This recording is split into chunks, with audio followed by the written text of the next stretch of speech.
الحمد لله رب العالمين نحمده ونستعينه ونستغفره ونتوب إليه أشهد أن لا إله إلا الله وحده لا شريك له وأشهد أن محمدا عبده ورسوله اللهم صل وسلم على نبينا محمد وعلى آله وصحبه ومن دعا بدعوته إلى يوم الدين أما بعد فيا عباد الله اتقوا الله أوصيكم ونفسي بتقوى الله وطاعته لعلكم تفلحون أعوذ بالله من الشيطان الرجيم يا أيها الذين آمنوا اتقوا الله ولتنظر نفس ما قدمت لغد واتقوا الله إن الله خبير بما تعملون. Sidang jemaah yang dirahmati Allah, saya berpesan kepada diri saya dan semua hadirin sekalian, marilah kita bertakwa kepada Allah Subhanahu wa taala dengan melaksanakan perintahnya dan menjauhi segala larangannya. Mudah-mudahan dengan ketakwaan yang sebenar kita akan tergolong dalam kalangan hamba-hambanya yang beroleh kerahmatan dan keberkatan di dunia maupun di akhirat. Marilah kita memberikan sepenuh perhatian terhadap khutbah yang akan disampaikan dan janganlah melakukan perkara yang lalai seperti menggunakan telefon bimbit atau berbual-bual ketika khatib sedang menyampaikan khutbah. Marilah kita istiqamah menunaikan solat secara berjemaah di masjid dan surau. Semoga Allah Subhanahu wa taala menerima sebagai segala doa dan amal soleh kita insya-Allah.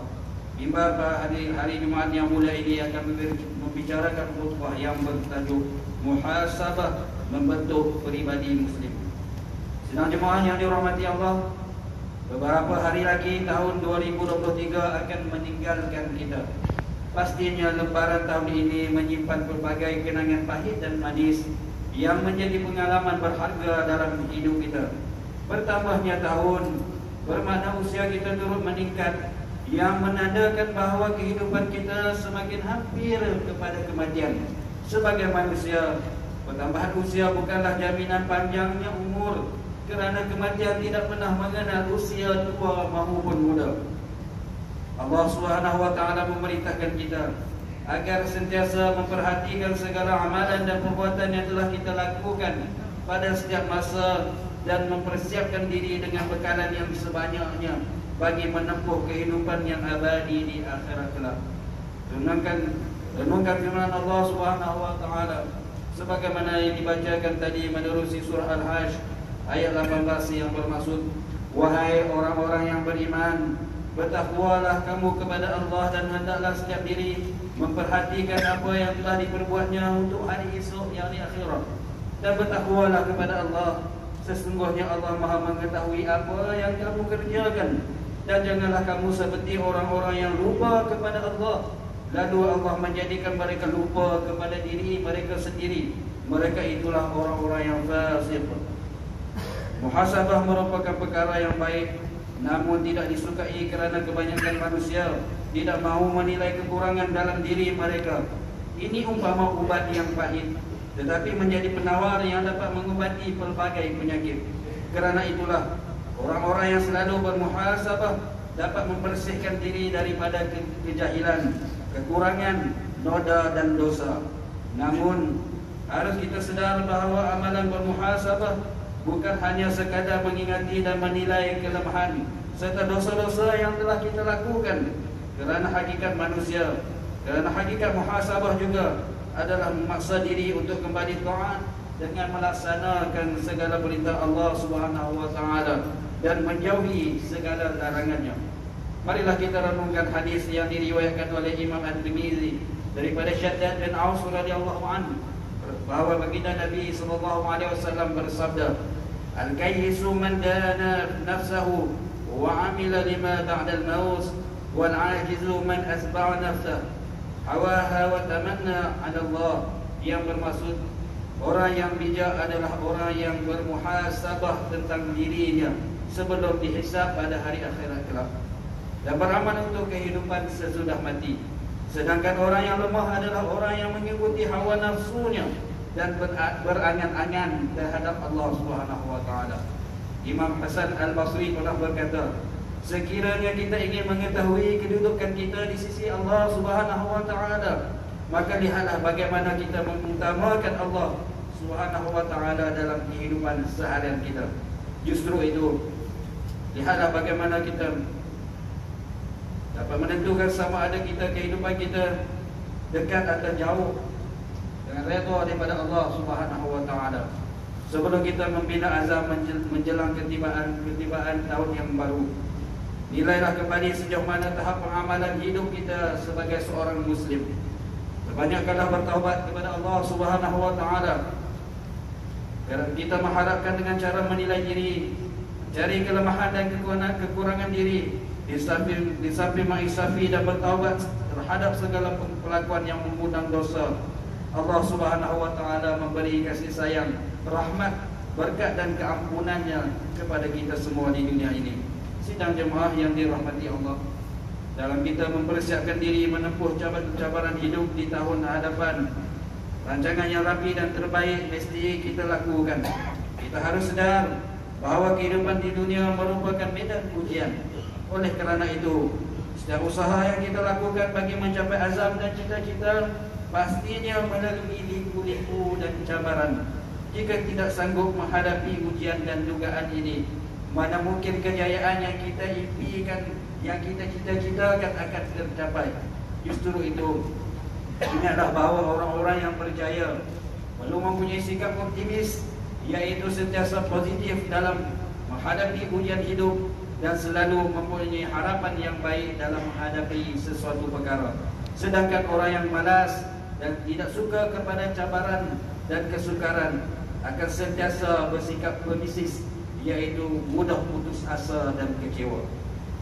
Orang mukmin yang baik ialah mereka yang bersangka baik dengan Allah Subhanahu wa taala. Apa jua ujian dan cabaran dalam kehidupan akan dilihat sebagai sesuatu yang positif dan baik. Di samping itu, mereka juga sentiasa redha dan bersabar menghadapi, sehingga akhirnya membuahkan keyakinan yang tinggi terhadap ketentuan daripada Allah Subhanahu wa taala. Oleh itu, marilah kita menjadi hamba Allah Subhanahu wa taala yang sentiasa bersyukur dengan segala nikmat yang dikurniakan dengan memperbanyakkan amal ibadah dan amal soleh. Lakukanlah perubahan diri ke arah yang lebih baik dalam pelbagai aspek kehidupan dan pertingkatkanlah ilmu pengetahuan agama yang menjadi tunjang kehidupan mukmin yang sejahtera di dunia dan di akhirat. Sidang jemaah yang dirahmati Allah, sebagai seorang muslim, kita sememangnya mempunyai peranan dan tanggungjawab yang perlu untuk ditunaikan. Tanggungjawab kita kepada agama dengan memelihara akidah, syariah, akhlak dan ibadah. Tanggungjawab kita kepada ibu bapa dengan menunaikan hak-hak mereka. Tanggungjawab kepada isteri dan anak-anak dengan memastikan nafkah dan keperluan mereka sentiasa dipenuhi, serta memberikan didikan agama yang sempurna. Manakala tanggungjawab kita kepada jiran tetangga dengan menghubungkan tali silaturahim yang kukuh dan menegakkan amar ma'ruf dan nahi munkar di dalam masyarakat. Dan jemaah yang dirahmati Allah, sebagai muslim yang baik juga, kita mempunyai tanggungjawab untuk memajukan diri dan negara ke arah yang lebih baik dan berjaya. Kita perlu melakukan reformasi diri untuk menjadi orang yang lebih berjaya dan dapat memberikan nilai-nilai positif kepada pembangunan negara dan masyarakat. Justru itu, dalam menjayakan hasrat tersebut, kita perlu meningkatkan usaha untuk menjadi warga negara yang terbaik dengan menjadi orang yang lebih berilmu, berintegriti tinggi, tekun dalam bekerja, istiqamah melakukan kebaikan, dan ikhlas berkhidmat kepada sesama masyarakat.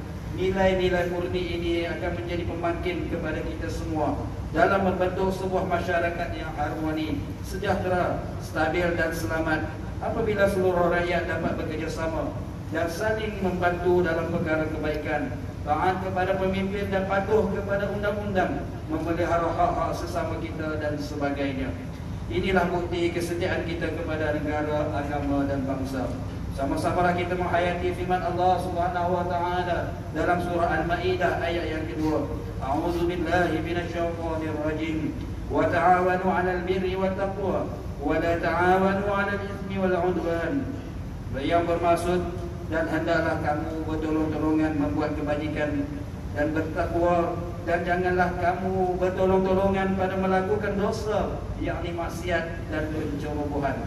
Sidang jemaah yang dirahmati Allah, kesimpulan yang dapat diambil daripada khutbah pada hari Jumaat yang mulia ini ialah yang pertama, Allah Subhanahu wa taala memerintahkan kita agar sentiasa memperhatikan segala amalan dan perbuatan yang telah kita lakukan pada setiap masa dan mempersiapkan diri dengan bekal akhirat yang sebanyaknya. Yang kedua, marilah sama-sama kita menjadi hamba Allah Subhanahu wa taala yang bersyukur dengan segala nikmat yang Allah kurniakan, memperbanyakkan segala amal ibadah dan amal soleh, dan berubahlah ke arah yang lebih baik dalam berbagai aspek kehidupan.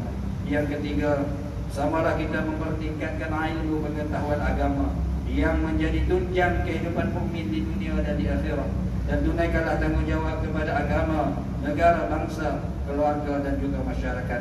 Akhir khutbah pada hari Jumaat yang mulia ini, marilah kita renungkan firman Allah Subhanahu wa taala dalam surah Ar-Rum ayat 43 dan 45. A'udzu billahi minasyaitonir rajim. Fa'aqim wajhaka lid-dinil qayyim min qabl ayati yawmun la maradda lahu min Allah yawma idhin yaswad'un man kafara fa'alayhi kufru wa man 'amila shalihan fali anfusihim yamhadun. Yang bermaksud, jika demikian keadaannya, maka hadapkanlah dirimu, yakni wahai Muhammad, ke arah agama yang betul sebelum datangnya dari Allah hari yang tidak dapat ditolak. Dan pada hari itu manusia akan berpecah kepada dua golongan. Sesiapa yang kufur engkar, maka dialah sahaja yang menanggung bencana kekufurannya itu. Dan sesiapa yang beramal soleh yang membuktikan imannya, maka merekalah orang-orang yang membuat persiapan untuk kesenangan diri mereka masing-masing. Barakallahu li wa lakum bil Qur'anil azim wa nafa'ani wa iyyakum bima fihi min al-ayati wa dzikril hakim wa taqabbala minni wa minkum tilawatahu innahu huwas samiul alim.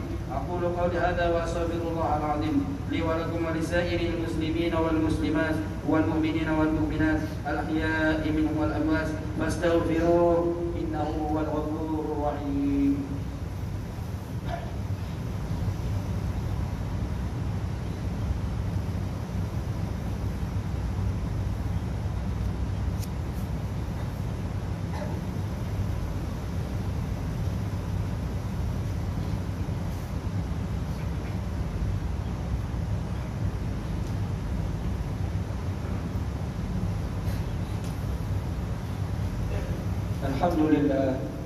Alhamdulillah Rabbil Alamin.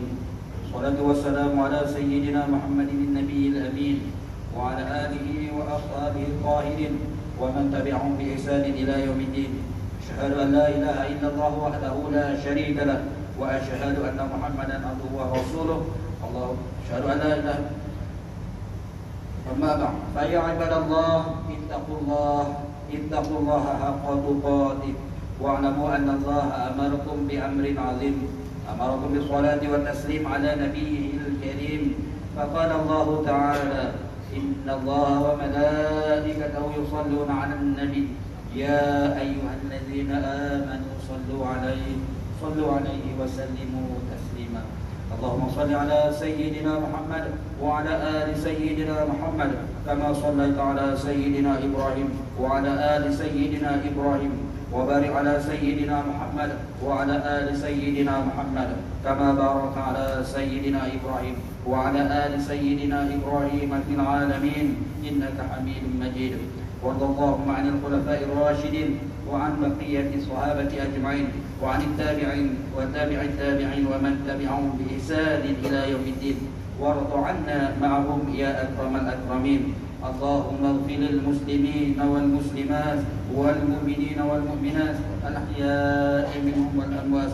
اللهم أعين بدوام التوفيق والهداية والصحة والسلامة Malikana ke bawah dunia yang maha mulia Sri Paduka Baginda yang di-Pertuan Agung Sultan Abdullah Al-Ayatuddin Al-Mustafa Billahi Syah Ibni Al-Mahrum Sultan Haji Ahmad Syah Al-Musta'inu Billah. Wa kadzalika ke bawah dunia maha mulia Sri Paduka Baginda Raja Permaisuri Agung Tunku Aziza Aminah Maimunah Iskandariyah binti Al-Marhum Al-Mutawakkil ala Allah Sultan Iskandar Al-Hajj اللهم اثبت علماءه ووزراءه وقضاته وعماله ورعاياه من المؤمنين والمؤمنات برحمتك يا أرحم الراحمين. اللهم اجعل بلدنا ماليزيا آمنا مطمئنا سخاء رخاء دار عدل وإيمان وأمن وأمان وسائر بلاد المسلمين. اللهم أعز الإسلام والمسلمين. اللهم أعز الإسلام والمسلمين. اللهم أعز الإسلام والمسلمين في فلسطين في كل مكان وكل الزمان، ودمر أعداءك أعداء الدين، وانصر من نصر الدين، واخذل من خذل المسلمين، وعن كلمتك إلى يوم الدين. اللهم انصر إخواننا المسلمين والمجاهدين والمستضعفين في فلسطين وكل مكان. اللهم ثبت إيمانهم وأنزل السكينة في قلوبهم ووحد صفوفهم. اللهم إنا نعوذ بك من البرص والجنون والجذام ومن سيء الأسقام. Ya Allah, ya Tuhan kami, jadikanlah kami dan keturunan kami hamba-hambamu yang istiqamah mendirikan solat secara berjemaah di masjid dan surau, serta menjadi pembayar zakat dan wakaf tunai melalui bimbingan mawid. Ya Allah, ya Tuhan kami, permudahkanlah mawid dalam mengagihkan zakat kepada asnaf dan menguruskan harta wakaf dengan sebaiknya demi manfaat umat Islam di wilayah persekutuan. Ya Allah, ya Tuhan kami, satukanlah kami atas jalan agamamu ya Allah, dan hindarkan kami daripada perselisihan yang berpanjangan. Jadikanlah kami orang yang jujur dan berintegriti dalam melaksanakan amanah yang telah diberikan kepada kami. Peliharalah kami daripada melakukan kejahatan, kemaksiatan, perbuatan rasuah, pecah amanah dan penyelewengan yang membawa kerosakan kepada agama, bangsa dan negara. Ya Allah, ya Tuhan kami, kurniakanlah kepada kami kesejahteraan, keamanan, keselamatan serta perlindungan daripada fitnah, musibah, bala bencana dan wabak penyakit berbahaya. Rabbana atina fid dunya hasanah wa fil akhirati hasanah wa qina adzabannar. Ibadallah, innallaha ya'muru bil 'adli wal ihsan wa ita'i dzil qurba wa yanha 'anil fahsya'i wal munkari wal baghi ya'idukum la'allakum tadhakkarun. Fadhkurullaha 'azima yadhkurkum washkuruhu 'ala ni'amihi yazidkum was'aluhu min fadlihi yu'tikum wa ladhikrullahi akbar. Wallahu ya'lamu ma tasna'un.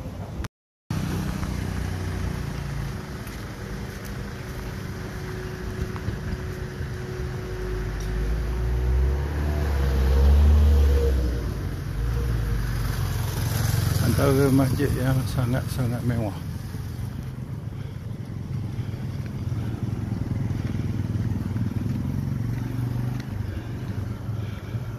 Gufran macam nama dekat Mekah.